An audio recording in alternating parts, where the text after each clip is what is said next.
let me briefly introduce you all to the beautiful Ambikha Devi. She Mm. is one of my sisters from a different mister uh, from Hong Kong, but we've also played together in India. That was just Yes. before COVID, right? Yeah, We that happened to definitely, that you yeah, were right coming to after. Goa. That was really after, yeah. So Ambika comes with so many different skills and so much wisdom. And she could be talking about a lot of different things today. So Ambika is based in Hong Kong, but she's also traveled all over Asia to offer the various modalities that she offers. Now, that could be conscious breath work. It could be, she's also devoted Qigong practitioner. And I don't know how many years you've been practicing yoga and teaching yoga, and somatic body work. You do conscious movement with all the various sort of ecstatic dance that Mm. you also offer, all the various body works. But today we're going to talk specifically about it. One of the many things that you do. And by the way, I had a live a couple of days ago with another sister, Vici, where we talked about meditation. And I know you're an avid Vipassana practitioner, Yes. but and I know that the work we're going to talk about today is very much grounded in meditation, of course, because your teacher is an Osho disciple, and I can't wait to hear more about this work, which of course I have been had the pleasure of receiving sessions from you, both me and my husband Pravas.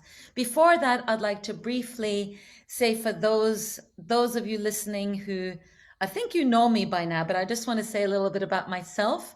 And this, I do this now because in my virtual summit that I did in December, I didn't once introduce myself. So I'm Pia Prana Magrood. I do go by both names. I am a women's personal mastery and leadership coach.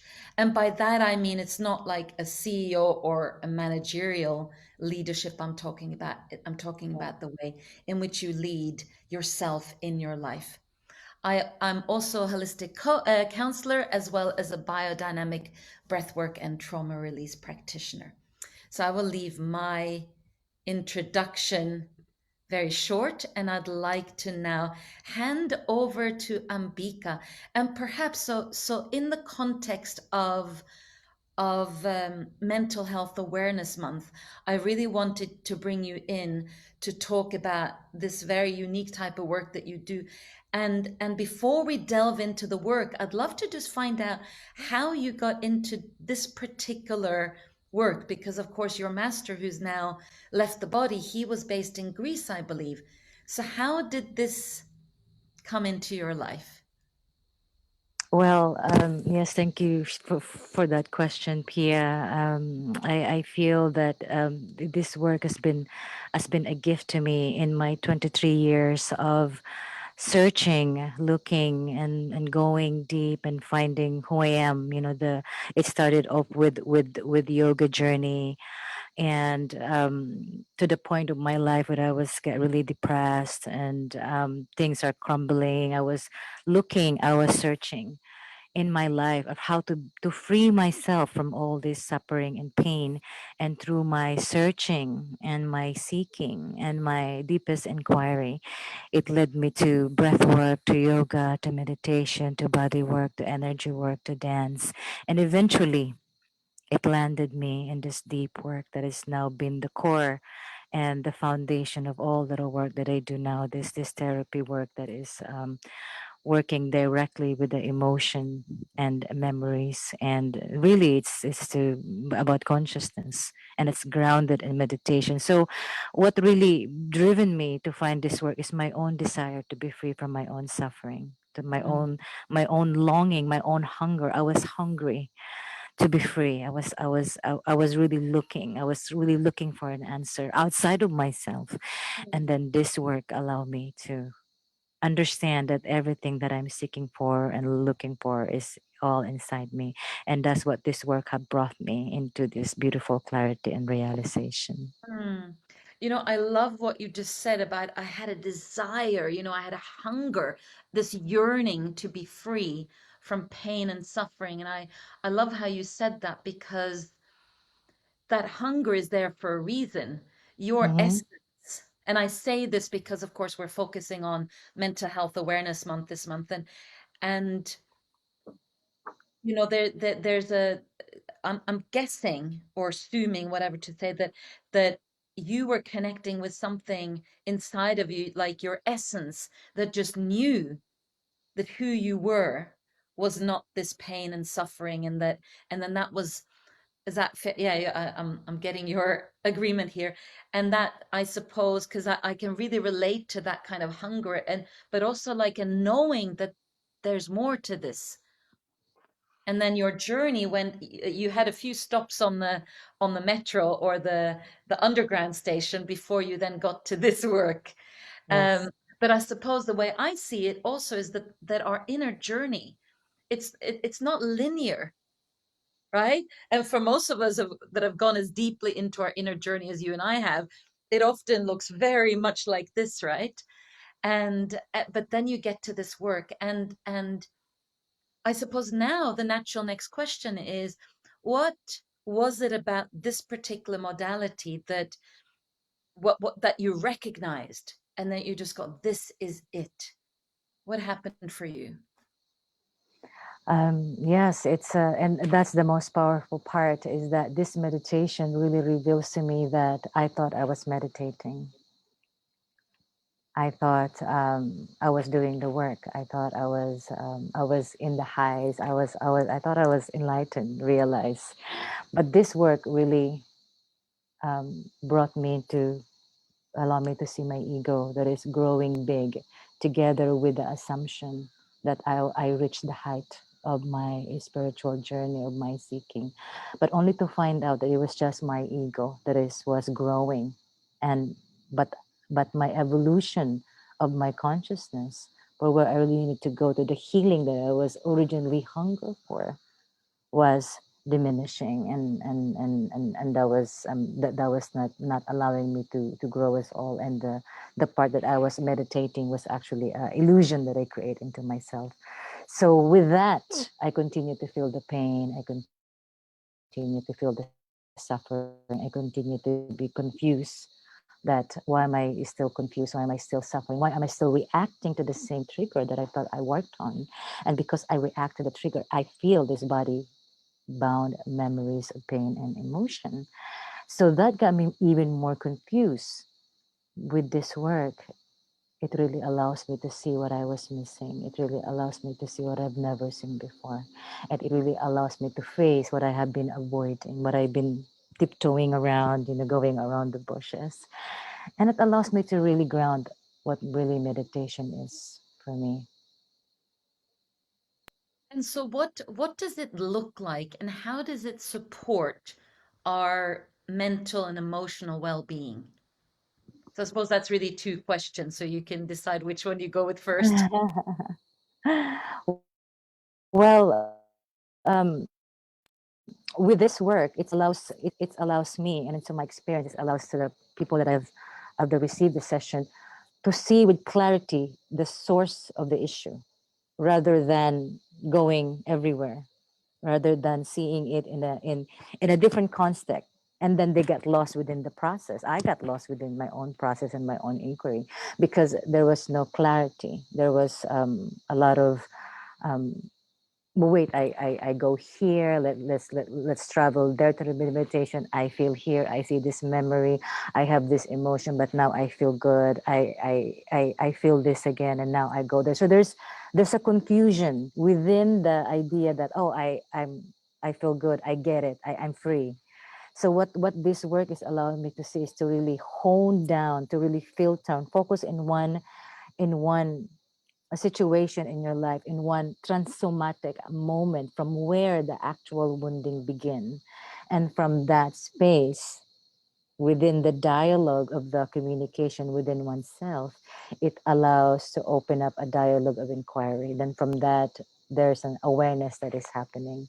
there's clarity that is happening from where the actual issue begins, that is connected from the emotion, that particular emotion connected to a particular memory, and a particular memory connected to an original event from where the wounding, the issue took place.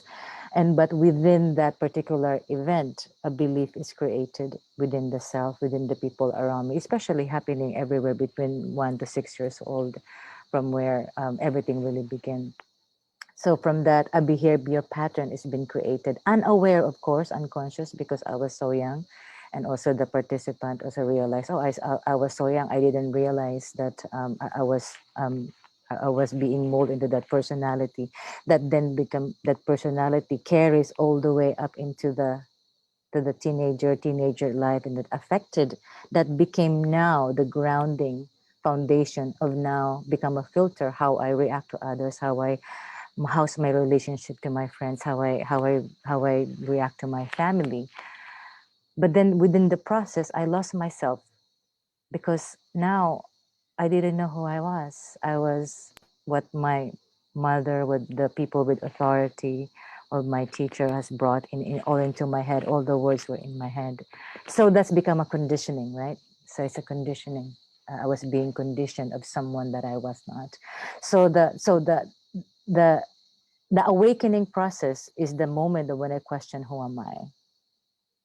That's when I started to question that, because of the pain, because of the emotion that I experience.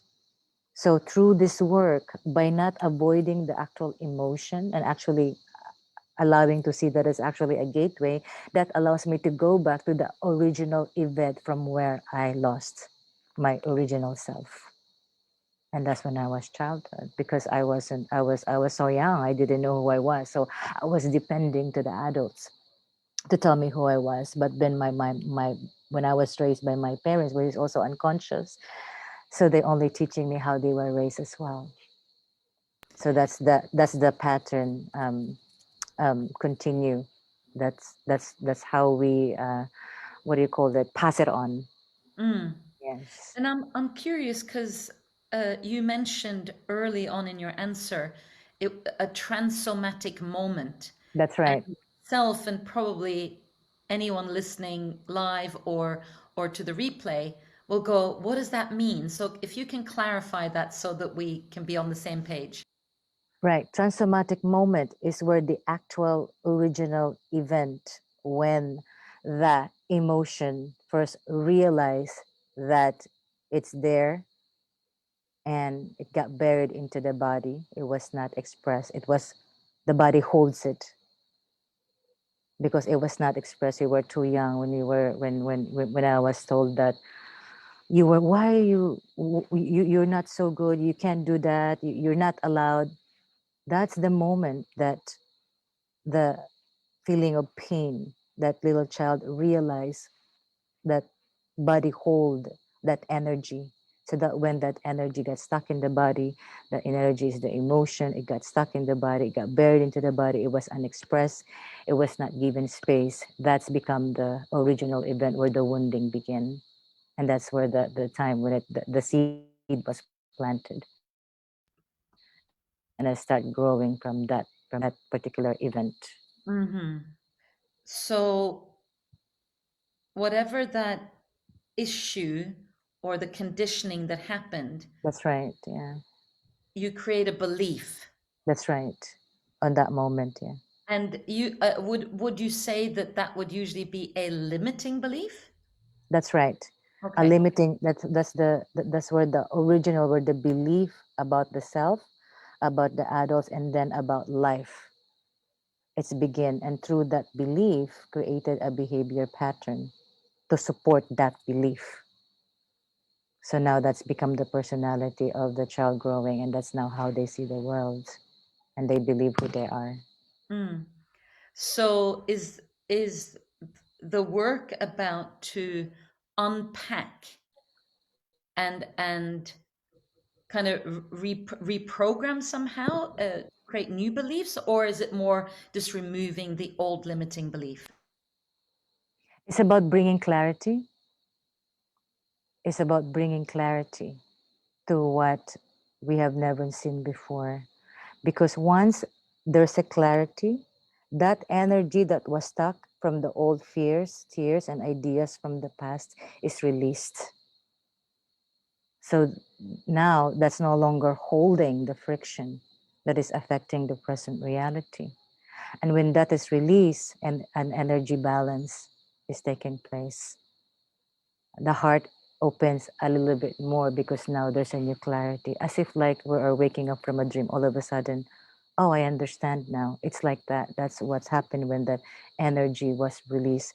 We're not trying to change a new belief or introducing a new belief, but it's enough now to have a clarity and awareness. The clarity and awareness will, in time, will change on its own, because changes is bound to happen when there's a clarity and awareness that is taking place. So, Ambika, the all that you've shared around how we as children have these experiences or issues, and that we develop this conditioning and the limiting beliefs, that is something that many other modalities work with, including, talk therapy, etc. So what I'd Mm. like to hear is that how do you, in this transformational work, how do you work to support your clients to be free of these limiting belief, and remember who they are? It's reminding them, supporting them to come back into their hearts. Because once those limiting belief was formed, it's taking them away from their original intrinsic self, which is when we were born, we are pure, we are always whole, we are always love. But then because of the pain, the suffering that we already experienced from the childhood, that brings the separation from our intrinsic self, because we created another personality. So this work is bringing them back and ushering them back and supporting them in their journey back to their hearts, to remember who they are, that they were never really broken. There was nothing really to fix. So what happened, it was just forgotten. It was just replaced by the wrong notions and wrong ideas from the people around us on that moment, that was also operating from their unconscious state. So this work is really remembering them what they have forgotten, is remembering them to go back And to their hearts. Yeah. and Remembering them to love, basically. yeah, and of course, when we our conditioning is almost like, being hypnotized, right? If we That's hear, right. see, or experience something often enough, then of course Mhm. that becomes our reality. And That's so right. easy for us to forget who that perfection, that love that we came into this world for, right? That's And right. I know, not just from personal experience, but also through working with clients, that many people, I think those who do suffer either with mental or emotional challenges, they have forgotten, and all that they are left with really is, I'm broken. Hmm. Yes, Like yes. you talked about being broken, and that I think is very common, and the shame that you carry with that, with I'm broken, so I can't, there's so much I can't show of myself, because if people saw my brokenness, they, I would not be loved, I would not accepted, etc. So I wonder, I mean, like I said at the beginning, both myself and my husband Pravas, we've had the pleasure of being able to receive your sessions.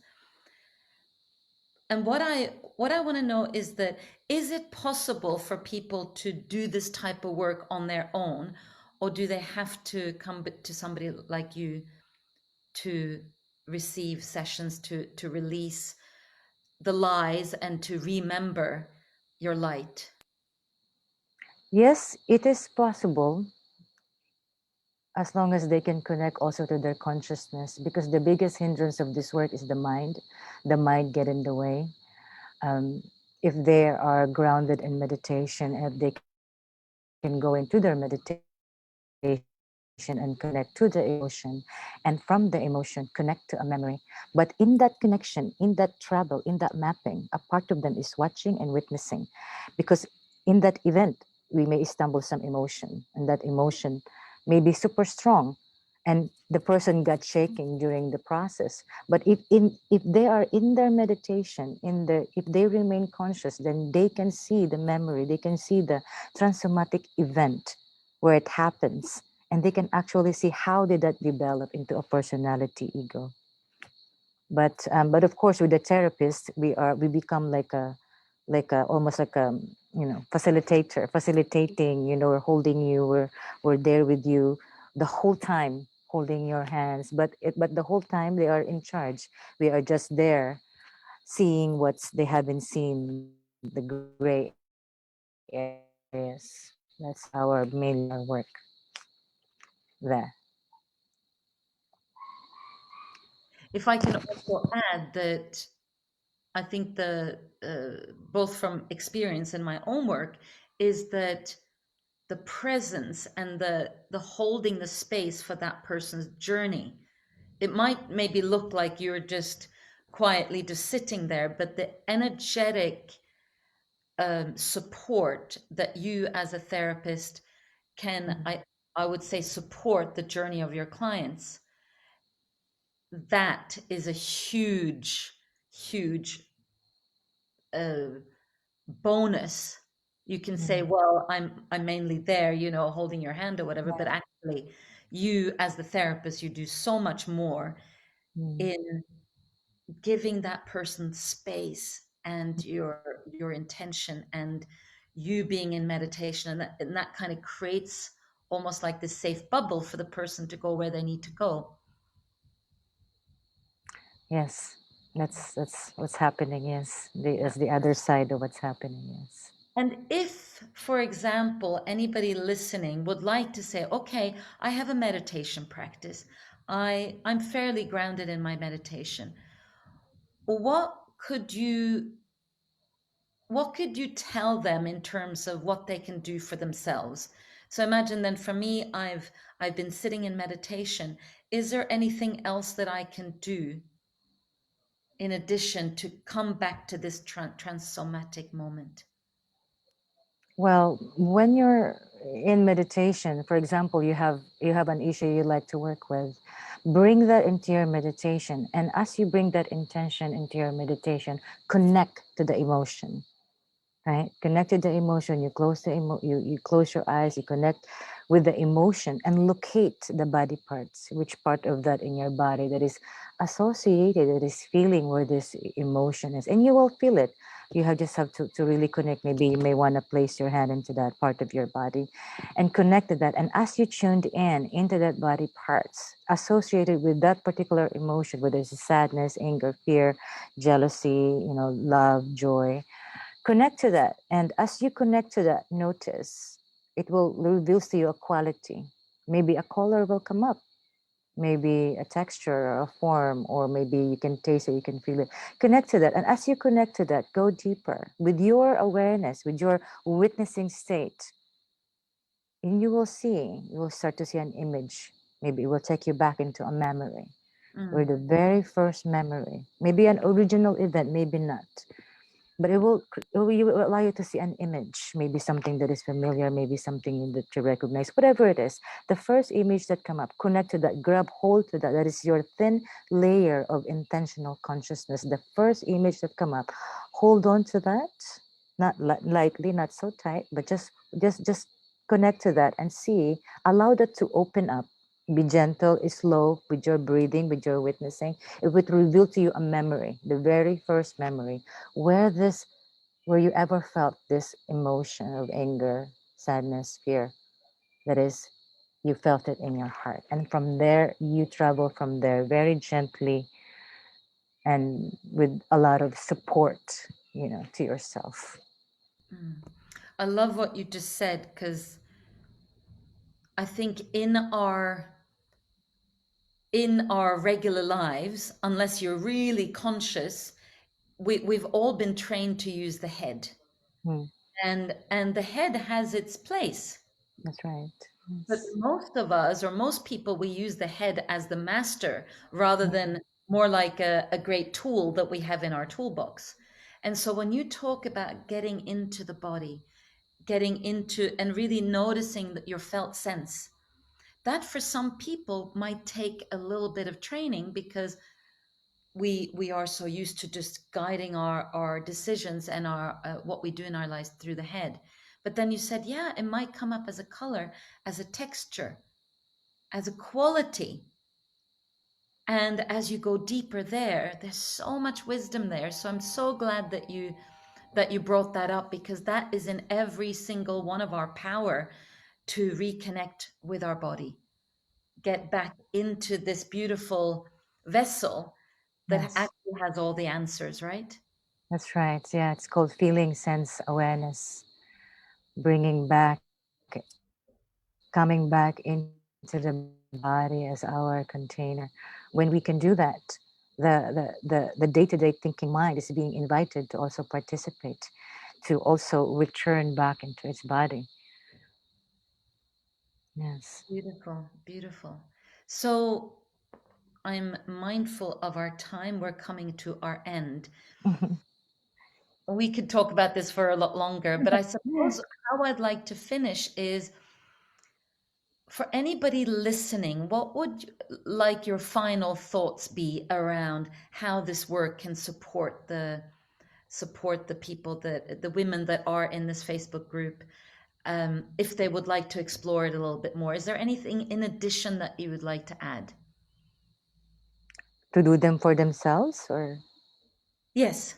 um, um, I would always so passionate also about being with nature. Nature also is a great healer, and nature also support also the healing process. And I've always also encouraged everybody to, when things are not going your way, or things are not happening, or it's chaotic, or everything is stressful, I invite everybody to just remember to breathe, remember to take a pause for a moment, and notice that when you're in the heat of the moment, when everything is like you're losing control, or everything is crumbling, take a moment, take a breathe, give yourself a pause, walk in nature, and then remember, just come back to your heart, because all of that stuff usually is in our day-to-day thinking mind, and so usually associated with fear. And as we know, fear is not happening in the present moment, because in this moment nothing is happening. You're safe, you're in your feet, you're at home. But the fear allows us to go back into the past and project into the future. So when you remember to connect with your breath, and you take a pause, and you remember to connect back to your heart, you're remembering to bring yourself back into this present moment. And in that moment, everything is okay. And then from that place of you grounding back into your body, then you can see things with clarity, what has been happening, what our mind has been taking us. So I invite us to go to nature, breathe with her, breathe into your heart, be gentle, be really gentle with yourself, because of everything that is happening. We just have to be really gentle with ourselves. No matter how fast that is what's happening in our life, no matter how chaotic it is, the depress or anxiety or confusion, there's one part inside of us that is always grounded and centered, and you Mhm. can trust that. Mm. Wow, what a beautiful way to finish. And I love that you brought in nature, because there you are sitting on your roof with all these beautiful cicadas singing in the background.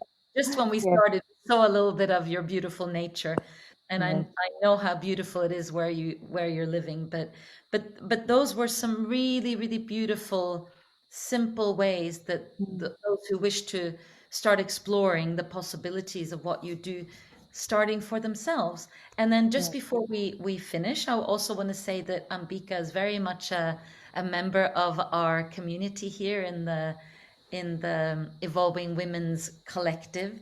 So you can certainly connect with her here. And Ambika, thank you so much for your willingness to, yeah, so beautiful, and your willingness to come and share some of all this beautiful wisdom that you have. And I know that the right women will receive these messages in this, in the timely manner. You know, there's somebody today needed to hear your message. So thank Yeah. you so much. And for the rest of you listening, I am going live again this coming weekend, so watch this space. All right, Thank lots of you, love Pia. to all of you. Thank you so much, So Ambika, and grateful. Thank you everybody. so much. So much love. Thank you. So grateful to be here. Love you, Mm, Pia. Love you, love you. everybody. Thank you.